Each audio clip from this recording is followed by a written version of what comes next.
Hello বন্ধুরা, আজকে হচ্ছে বিপত্তারিণী পুজো। তাই দেখো আমি স্নান সেরে যাচ্ছি মন্দিরে পুজো দিতে। আমি পুজোটা দিই হচ্ছে আমাদের এখানকার আদ্যাকালী মন্দিরে। ছোটবেলা থেকেই মাকে দেখতাম এই পুজোটা করছে বাড়ির সকলের মঙ্গলের জন্য, তাই এখন বিয়ের পর থেকে আমিও করি বাড়ির সবার জন্য এই পুজোটা। তো দেখো এখন আমরা মন্দিরে এসে গেছি। মন্দিরে প্রচণ্ড পরিমাণে ভিড় ছিল, দেখতেই পাচ্ছ কত ভিড়।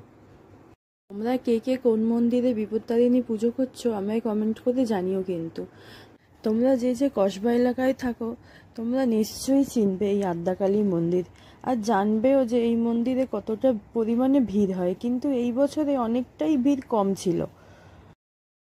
এবার দেখো মন্দিরের ভেতরে প্রবেশ করলাম। মন্দিরে প্রথমে ঢুকেই মাকে ডালা দিয়ে পুজো দিলাম। পুজো দেওয়ার পরে এবার বসলাম অঞ্জলি দিতে। তো অঞ্জলি দেওয়ার আগে আমার ডালাটা আবার আমার হাতে ফিরিয়ে দিল। তারপর দিল অঞ্জলির জন্য ফুল। এবার ফুলটা হাতে নিয়ে ওখানে ঠাকুরমশাই মন্ত্র পড়ছে।